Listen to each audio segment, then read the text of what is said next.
আসসালামু আলাইকুম প্রিয় শিক্ষার্থীরা, কেমন আছো তোমরা? আজকের অনলাইন ক্লাসে তোমাদের স্বাগত। আজকের ক্লাসটি মূলত একাদশ শ্রেণী যাদের অর্থনীতি রয়েছে তাদের জন্য নেওয়া হচ্ছে। আশা করি সবাই ভালো আছো। তো কথা না বাড়িয়ে শুরু করা যাক আজকের অনলাইন ক্লাস।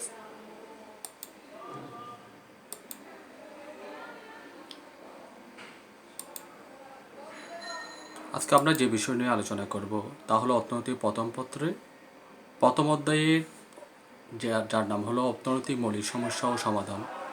তার উপর ভিত্তি করে আমরা একটি টপিকস নিয়ে আলোচনা করব। টপিকস নিয়ে আলোচনা করার আগে আমরা আমার পরিচয়টা দিয়ে নিচ্ছি।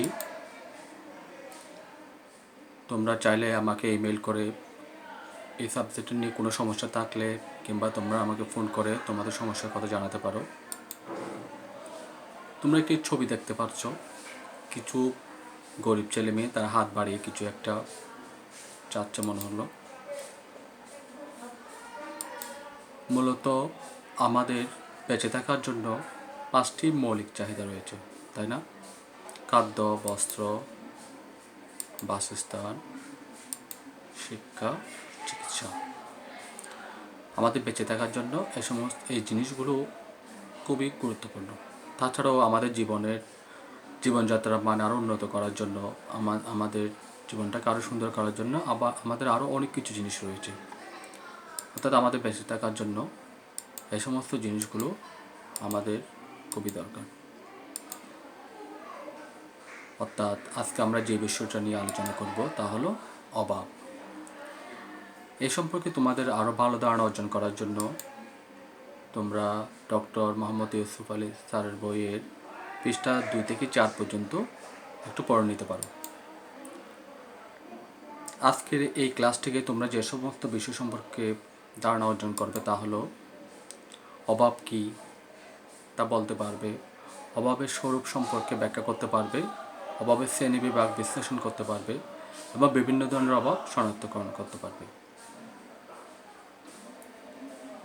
চলো প্রথমে আমরা একটি অভাব সম্পর্কে ধারণা অর্জন করার জন্য একটা ভিডিও ক্লিপ দেখে নিই।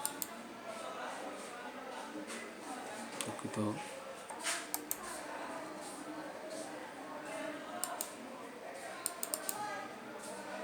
ভিডিওটি তোমাদেরকে দেখাতে পারছি না।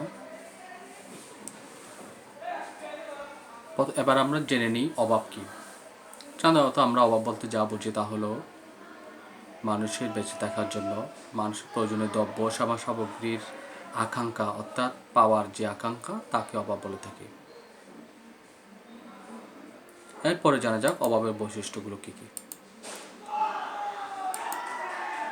প্রথমে অভাব অফুরন্ত হতে হবে, অর্থাৎ মানুষের অভাব অফুরন্ত। সময়ের সাথে সাথে মানুষের অভাবের সংখ্যা এবং পরিধি উভয় ক্রমশ বৃদ্ধি পেতে থাকে, কারণ মানুষের জন্ম থেকে মৃত্যু পর্যন্ত প্রতিনিয়ত মানুষের বিভিন্ন ধরনের অভাব দেখা দেয়। একটি অভাব পূরণ হলে আরও হাজার ধরনের অভাব মানুষের সামনে দেখা দেয়। এরপর হচ্ছে অভাব পূরণযোগ্য।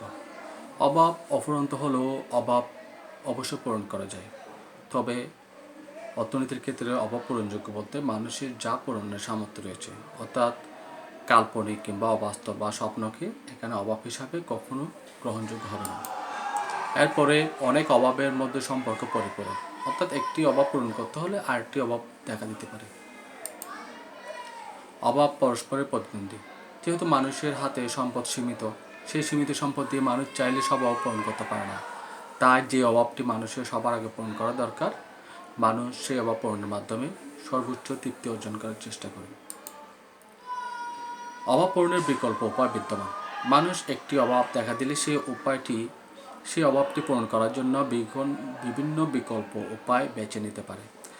যে উপায়টি মানুষের জন্য সহজলভ্য হবে সেই উপায়টি সাধারণত মানুষ বেছে নিয়ে থাকে। অভাব পরিবর্তনযোগ্য। স্থান, কাল, পাত্রভেদে অভাব পরিবর্তনযোগ্য হয়ে থাকে। এরপরে আসা যাক অভাবের শ্রেণীবিভাগ। সাধারণত অভাবকে দুভাগে ভাগ করা যায়: প্রয়োজনীয় অভাব, আরামপ্রদ অভাব। আরেকটি অভাবের প্রয়োজনীয়তা রয়েছে, সেটা হচ্ছে বিলাসজাত অভাব। তাহলে অভাব প্রধানত তিন প্রকার: প্রয়োজনীয় অভাব, আরামদায়ক অভাব এবং বিলাসজাত অভাব। প্রয়োজনীয় অভাব বলতে যে অভাবগুলো মানুষের বেঁচে থাকার জন্য খুবই প্রয়োজনীয়, অর্থাৎ মানুষের জীবন ধারণ, দক্ষতা বৃদ্ধি এবং সামাজিক মর্যাদা বৃদ্ধি ইত্যাদি উদ্দেশ্যে সৃষ্ট অভাবগুলি হলো মূলত প্রয়োজনীয় অভাব। সাধারণত প্রয়োজনীয় অভাব আমরা যদি উদাহরণ সাহায্যে দেখতে পাই, তাহলে হচ্ছে প্রথমত যে ভাত। কারণ আমাদের প্রধান খাদ্য হলো ভাত। ভাত না খেয়ে আমরা থাকতে পারবো না, আমরা আসতে পারবো না। অর্থাৎ প্রয়োজনীয় অভাবের অন্যতম উদাহরণ তুমি বলতে পারো ভাত। তারপর বলতে পারো কাপড় অর্থাৎ বস্ত্র। অর্থাৎ আমাদের মৌলিক চাহিদা যেগুলো রয়েছে সেগুলো হলো মূলত প্রয়োজনীয় অভাব। এটা হলো খাদ্য এবং বস্ত্র হলো আমাদের প্রয়োজনীয় অভাবের উদাহরণ। এরপর আসা যাক আরামদায়ক অভাব। মানুষের সুখ স্বাচ্ছন্দ্য বৃদ্ধির জন্য, মানুষের জীবনকে আরামদায়ক করার জন্য, জীবনযাত্রার মান বৃদ্ধির জন্য যে সমস্ত অভাবের সম্মুখীন হয় তা হলো আরামদায়ক অভাব। উদাহরণ হিসেবে আমরা বলতে পারি গাড়ি কিংবা দামি ফার্নিচার। তাহলে এরপরে আসা যাক বিলাসজাত অভাব। মানুষের সামাজিক মর্যাদা বৃদ্ধি হলো বিলাসজাত অভাবের অন্যতম কারণ। এটার উদাহরণ হিসেবে আমরা বলতে পারি দামি গহনা, ওয়াশিং মেশিন ইত্যাদি। এরপরে আমি একটি দলীয় কাজ দিচ্ছি তোমাদেরকে। তোমরা বন্ধুরা মিলে এই প্রশ্নগুলো উত্তর বের করার চেষ্টা করবে আজকে ক্লাস থেকে।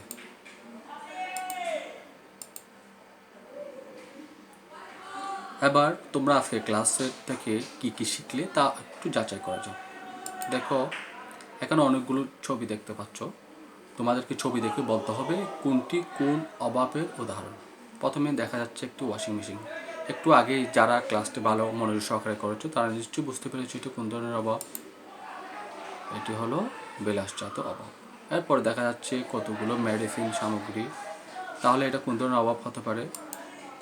এটা হলো প্রয়োজনীয় অভাব, কারণ চিকিৎসা ছাড়া মানুষের জীবন ধারণ করা সম্ভব নয়। এরপরে আরেকটি ছবি দেখাচ্ছি, এটা হচ্ছে গোল্ডের ছবি। এটা কী ধরনের অভাব? বিলাসজাত অভাব। এরপর দেখা যাচ্ছে একটি বাড়ির ছবি, হচ্ছে বাসস্থান। এটা কোন ধরনের অভাব হতে পারে? তোমরা নিশ্চয়ই বুঝতে পেরেছো এটা প্রয়োজনীয় অভাব। এরপরে দেখা যাচ্ছে একটি কম্পিউটার। এটাকে কী ধরনের অভাব বলা যায়? এটা অবশ্যই আরামদায়ক অভাব, কারণ তোমাদের কর্মদক্ষতা বৃদ্ধির জন্য, জীবনযাপনের মান উন্নয়নের ক্ষেত্রে এই ধরনের অভাব দেখা দেয়। তো এবার তোমাদেরকে একটা বাড়ির কাজ দিচ্ছি। অভাবের অসুবিধার কারণে অর্থনৈতিক সমস্যার সৃষ্টি হয়, ব্যাখ্যা করো। তোমরা আজকে ক্লাসটি অনুধাবন করে এই প্রশ্নটির উত্তর জানার চেষ্টা করবে। তো আজকের মতো তোমাদের কাছ থেকে বিদায় নিচ্ছি। সবাই ভালো থাকবে, সুস্থ থাকবে এই কামনা করে। আল্লাহ হাফেজ।